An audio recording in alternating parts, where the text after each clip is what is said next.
Hello everyone, स्वागत करता हूं आप सबका एक बार फिर से हमारे इस चैनल पे। आज की क्लास में हम डिस्कस करने वाले हैं एसआई यूनिट्स। एसआई यूनिट्स का मतलब होता है स्टैंडर्ड इंटरनेशनल यूनिट। यूनिट का मतलब होता है बिल्कुल बेसिक लेवल, कोई बेसिक चीज़। तो यूनिट का मतलब आप एक समझ सकते हो। तो एसआई यूनिट्स जब हम डिस्कस करते हैं तो इसमें हम दो मेजर चीज़ें पढ़ते हैं। पहली कैटेगरी होती है हमारे पास में फंडामेंटल यूनिट्स और दूसरी होती है हमारे पास डिराइव्ड यूनिट्स। इनको समझना बहुत इंपॉर्टेंट है क्योंकि आज की क्लास में जितने भी यूनिट्स को हम डिस्कस करेंगे तो आप कंफ्यूज हो जाओगे कि फंडामेंटल क्या है, डिराइव्ड क्या है। सीधे रटने से तो काम नहीं चलने वाला। तो मैंने आपको पहले ही बताया कि ये मेज़रमेंट के काम आते हैं। फॉर एग्जांपल अगर मैं बात करूं, अगर आपने लेंथ को मेज़र करना है, किसी भी चीज़ की लेंथ को नापना है, तो उसके लिए जो बेसिक यूनिट है वो है आपके पास मीटर।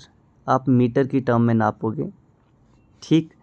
ऐसा यूनिट इसलिए नाम है क्योंकि स्टैंडर्ड इंटरनेशनल पूरी वर्ल्ड में इसको ही फॉलो किया जाता है। अगर आपने टाइम को नापना है, टाइम को मेज़र करना है, तो उसका जो यूनिट है आपके पास में वो रहने वाला है सेकंड, ठीक।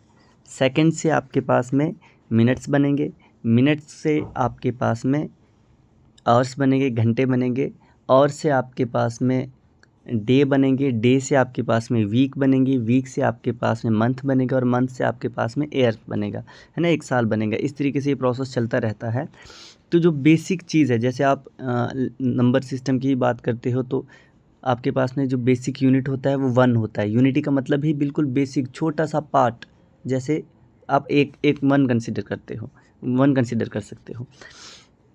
तो अब ये समझना इसलिए इम्पॉर्टेंट है, हमारे पास में जो फंडामेंटल यूनिट्स हैं, बेसिक फंडामेंटल यूनिट्स हैं वो हैं 7, और जो बाकी के यूनिट्स हैं वो उनको हम डिराइव्ड यूनिट के नाम से जानते हो। डिराइव्ड यूनिट का मतलब ये होता है जो फंडामेंटल यूनिट से ही डिराइव किए जाते हैं। एक एग्जांपल समझाता हूँ आपको कि डिराइव्ड यूनिट कैसे डिराइव किए जाते हैं। फॉर एग्जांपल आपके पास में स्पीड की अगर मैं बात करूँ, आपने स्पीड को मेज़र करना है। अब स्पीड तो आपके पास में फंडामेंटल यूनिट है नहीं, लेकिन हम जानते हैं कि स्पीड किसके बराबर होता है। स्पीड होता है हमारे पास में डिस्टेंस अपॉन टाइम, ठीक। लेकिन अगर हमने डिस्टेंस को मेज़र करना है तो उसके लिए हमारे पास में यूनिट बना हुआ है। डिस्टेंस को मेज़र करने के लिए हम मीटर यूज़ करेंगे, और टाइम को मेज़र करने के लिए हम सेकंड यूज़ करेंगे। और मैं आपसे स्पीड का यूनिट पूछूं तो आप बोलोगे मीटर पर सेकंड। तो ये आपके पास में एक डिराइव्ड यूनिट है ना। इस तरीके से ही पूरी मैंने लिस्ट बना के रखी हुई है। आपको बस लेक्चर को देखते जाना है और किस चीज़ का कौन सा यूनिट है उनको ध्यान में रखते हुए चलना है। तो चलते हैं, हम सबसे पहले बात करेंगे हम अपने 7 बेसिक फंडामेंटल यूनिट्स की। तो कलर चेंज कर लेते हैं। हाँ, फंडामेंटल एसआई यूनिट्स की अगर हम बात करें तो मैंने पहले ही आपको कहा कि 7 मेजर्स फंडामेंटल यूनिट्स हैं आपके पास। पहले बात करते हैं हम लेंथ की।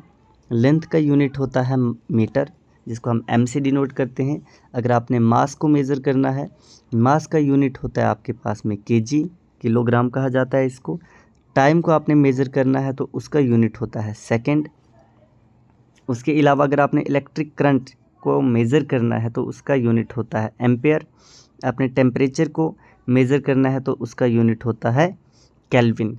केल्विन में भी नापते हो, और उसके अलावा डिग्री सेल्सियस में भी नापते हो, या फिर फ़ारेनहाइट में भी नापते हो। तो ये तीनों यूनिट टेम्परेचर के ही हैं, तीनों एक दूसरे में कन्वर्टेबल होते हैं। आपके पास में जो 0 डिग्री होता है, थोड़ा इसको बता देता हूँ। अगर मैं 0 डिग्री की बात करूं तो 0 डिग्री अगर कहीं पे टेम्परेचर है, इट मीन्स वो 273 केल्विन के बराबर है। अगर मैं आपसे पूछूं कि बताओ भाई किसी रूम का टेम्परेचर 25 डिग्री सेल्सियस है, 25 डिग्री सेल्सियस है, तो आपने बताना है ये कितना केल्विन होगा। तो आपने सिंपली 0 डिग्री किसके बराबर है, 273, इसके ऊपर ऐड कर देना है आपने 25, सिंपल है। तो आपके पास में हो जाएगा ये ओवरऑल 298 केल्विन, है ना। आप 298 केल्विन बोल दो या फिर 25 डिग्री सेल्सियस बोल दो, तो एक ही बात होती है, एक ही मतलब होता है। चलते हम अपने नेक्स्ट फंडामेंटल यूनिट की तरफ। नेक्स्ट, अगर आपने किसी भी सबस्टांस के अमाउंट को नापना है तो उसके लिए फंडामेंटल यूनिट है हमारे पास में मोल। मोल को हम एन से डिनोट करते हैं, स्मॉल एन से। तो मोल का मतलब है यहाँ पे क्वांटिटी से। अगर मैं आपको बता दूं कि भाई मैंने आपको 10 ग्राम सोडियम क्लोराइड यानी कि नमक दे दिया, कॉमन सॉल्ट दे दिया, या 10 ग्राम मैंने आपको पानी दे दिया और पूछ लूँ कि पानी के अंदर बताओ भाई H2O के कितने मॉलिक्यूल्स, आप काउंट तो करने बैठोगे नहीं, तो आप किसी मदद से उसे कैलकुलेट कर सकते हो, मोल की मदद से। ठीक, नेक्स्ट है हमारे पास में जो नेक्स्ट फंडामेंटल यूनिट है वो है हमारे पास में ल्यूमिनस इंटेंसिटी। तो ल्यूमिनस इंटेंसिटी का यूनिट है हमारे पास कैंडेला है। ये 7 आपके पास में बिल्कुल बेसिक फंडामेंटल यूनिट्स हैं। बाकी के जितने भी यूनिट्स हम आगे डिस्कस करेंगे वो सारे के सारे इनसे ही डिराइव किए गए होंगे। चलते हैं अब हमने कुछ डिराइव्स यूनिट की तरफ। अगर हम एरिया की बात करें तो एरिया का यूनिट है हमारे पास में मीटर स्क्वायर। अगर हम वॉल्यूम की बात करें, कलर चेंज कर लेता हूँ थोड़ा, अगर हम वॉल्यूम की बात करें तो उसका यूनिट होता है मीटर क्यूब, सॉरी ऊपर था ये मीटर क्यूब। अगर हम स्पीड की बात करें, ये मैंने आपको अभी कैलकुलेट करके भी सिखाया कि कैसे डिराइव किया जाता है, मीटर पर सेकंड। अगर हम एक्सेलरेशन की बात करते हैं वो होता है मीटर पर सेकंड स्क्वायर। अगर हम फोर्स की बात करें तो फोर्स का यूनिट होता है हमारे पास में न्यूटन।